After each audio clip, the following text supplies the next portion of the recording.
गया। प्रभु प्रभु आप मुझे वो उपाय, आप मुझे वो पूजा का प्रयोग, आप मुझे वो महत्व उस धन्वंतरी पूजन का, उस धनतेरस की पूजन का बता दीजिए, जिससे मेरा कल्याण हो जाए, जिससे मेरा उद्धार हो। भगवान विष्णु बोले, किसान सुनो,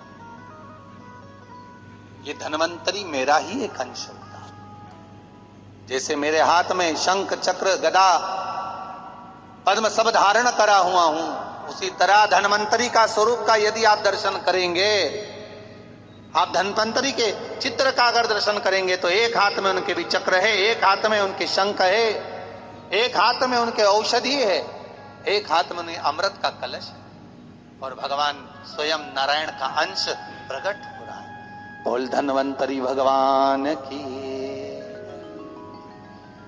धन्वंतरी भगवान की। कहते हैं धन्वंतरी भगवान का प्रागट्य जब हुआ था तो भगवान शंकर ने धन्वंतरी देव को देखकर कहा, वाह रे प्रभु वाह, क्या सुंदर स्वरूप धारण कर आए हो प्रभु। जब मेरे लिए विष लेकर आए थे तब एक आनंद दूसरा था, पर आज अमृत लेकर आए हो, उसका आनंद दूसरा है। बहुत अलग अलग बातें महाराज। शिव महापुराण की कथा कहती है, दो तरह की वाणी होती है, एक में आपने क्रोध कर दिया, अपशब्द कह दिया, ताना दे दिया, गालियां दे दी, और एक शब्द अमृत का मीठा बोल दिए, प्रेम की वाणी बोल दी, उसका एक आनंद दूसरा है, उसका एक संबोधन दूसरा है। एक विष लेकर आ रहा है, एक अमृत लेकर आ रहा है। शिव जी कहते हैं जो अमृत लेकर आ रहा है उसका आनंद ही दूसरा है, उसके चेहरे की चमक ही दूसरी। भगवान विष्णु कहते हैं, सुनो किसान, मैं आपको धन्वंतरी पूजन का विधान बताता हूं। भगवान कहते हैं, किसान, सुंदर कृष्ण पक्ष की त्रयोदशी को कार्तिक के महीने में धन्वंतरी देव का पूजन, धनतेरस का पूजन माना जाता है। सुनो किसान, एक सुंदर भूमि पर देसी गाय का गोबर से लीपन कर कर, अगर गाय का गोबर ना मिले, सुंदर जल से लीपन कर कर, वहां एक सुंदर चौक को पूर कर, आप सभी को ज्ञात होगा कि चौक पूरने में रंगोली का प्रयोग नहीं होता। आप लोगों को मालूम होगा चौक पूरने में आटा और हल्दी का प्रयोग होता है। काय का प्रयोग होता है? आटे और हल्दी का प्रयोग। आटे हल्दी का प्रयोग क्यों होता है? क्योंकि आटा समृद्धि को बढ़ाता है, लक्ष्मी वैभव को बढ़ाने वाली हल्दी होती है। इसलिए जब चौक पूरा जाता है भूमि पर, तो चौक पूरते समय आटा हल्दी का प्रयोग करते हैं। थोड़ा सा चावल का दाना या गेहूं का दाना रख दिया जाता है, उसके ऊपर एक सुंदर चौकी, एक चौरंग, एक पाटा रख दिया जाता है। भगवान विष्णु बता रहे हैं किसान को धनतेरस के पूजन का वर्णन, और जो भगवान विष्णु ने बताया है वही पूजन का वर्णन आप लोग श्रवण कर रहे हैं। आज धनतेरस है, आज धनतेरस का प्रयोग कर पूजन करें, और शिव महापुराण के इस भाव को, विष्णु पुराण के इस भाव को, स्कंद पुराण के इस भाव को आप धारण करें, और जो विधान भगवान विष्णु बता रहे हैं उसके हिसाब से, उसके अनुसार आप लक्ष्मी का पूजन, धनतेरस का पूजन करें। चौकी लगाएं, चौरंग लगाएं, पाटा लगाएं, उस पाटे पर एक सुंदर लाल वस्त्र धारण करा दें, लाल वस्त्र बिछा दें। एक थाली लें, उस थाली पर कंकु से, रौली से, कुंकू से गिला कर स्वस्तिक का निर्माण कर, स्वस्तिक का निर्माण कर घर में अगर चांदी का सिक्का हो, अगर चांदी का सिक्का नहीं हो, चांदी का कॉइन नहीं हो, तो अपने घर का 1 का सिक्का, 2 का सिक्का, 5 का सिक्का, 10 का सिक्का, जो भी आपके घर में हो वो कॉइन ले लो महाराज, उसको थाली के अंदर रख दें स्वस्तिक के ऊपर।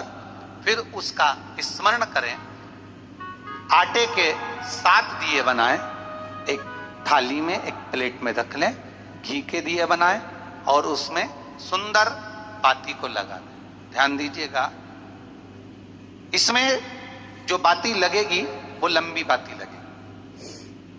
लक्ष्मी जी की पूजन में जितनी भी बाती लगे वो लंबी लगे। महाराज घी के दिए लगा दें 7, सातों दियों को प्रज्वलित कर लें, प्रकट कर लें। एक दिया तेल का लगा दें। तेल का जो दिया लगाया है, जहां पर आपने सिक्का रखा है, कॉइन रखा है, उसका लेफ्ट हैंड, मतलब आप ऐसे बैठे हो तो आपका सीधा हाथ की ओर आप तेल का दिया लग दें। और जो 7 दिए आपने लगाए हैं वो लक्ष्मी जी के राइट हैंड, मतलब आपका लेफ्ट हैंड हो गया, लक्ष्मी जी का राइट हैंड, आपका लेफ्ट हैंड हो गया, आपका उल्टा। वहां पर 7 दिए जो आपने प्रज्वलित करे हैं वो प्लेट में रखें। सुंदर थाली जो आपने पूजन के तैयार करी है, उसमें कुंकू, रोली, हल्दी, अबीर, गुलाल, चंदन, मौली, लाल धागा, मौली, अमरबेल के टुकड़े, कमलगट्टे, हल्दी की गांठ, सुंदर भाव में उसको रखें। जल का पात्र सुंदर आनंद से, जो क्वाइन चांदी का और देसी क्वाइन आपने जो रखा है उसका जल से पूजन करें। लक्ष्मी पूजन का समय अलग अलग होता है, पर धनतेरस की पूजन का जो समय है वो प्रदोष काल से प्रारंभ हो जाता है। कब से प्रारंभ हो जाता है? प्रदोष, क्योंकि शिव के द्वारा निर्मित है लक्ष्मी पूजन का भाव। महाराज क्वाइन का पूजन करें, कंकु आदि से पूजन करने के बाद दोनों सिक्कों को उठा लें। दोनों कॉइन, जो चांदी का सिक्का है और जो देसी कॉइन है, उसको उठाकर उस पर जो कलेवा है, मौली है, नाड़ा है, लच्छा है, उसको लपेटना प्रारंभ कर दें और उसको लपेटें। पहले चांदी का सिक्का लपेट दे, फिर देसी सिक्का जो आपने रखा है 1, 2, 5, 10 का जो सिक्का रखा है उसको लपेट थाली में उसको रख लें। फिर वापस उस पर जल का छींटा देकर उसका पूजन करें। महाराज हल्दी, रौली, मौली, चंदन आदि लगाकर सुंदर भाव से चावल को हल्दी में भिगो लें और पीले चावल कर कर उल्टे हाथ में चावल लेकर माता लक्ष्मी के ऊपर जो 2 सिक्के रखे हैं उनका पूजन करें। साथ में जब चावल छोड़ते जाएं तो गणेश जी का भी स्मरण करते जाएं। हे रिद्धि सिद्धि के दाता श्री गणेश जी महाराज, आप हमारे यहाँ पर सदा माता लक्ष्मी को लेकर, कुबेर भंडारी को लेकर सदा विराजमान रहे, नारायण को लेकर सदा विराजमान रहे। चावल छोड़ते जाएं और बाबा से विनती करते जाएं, माता लक्ष्मी से निवेदन करते जाएं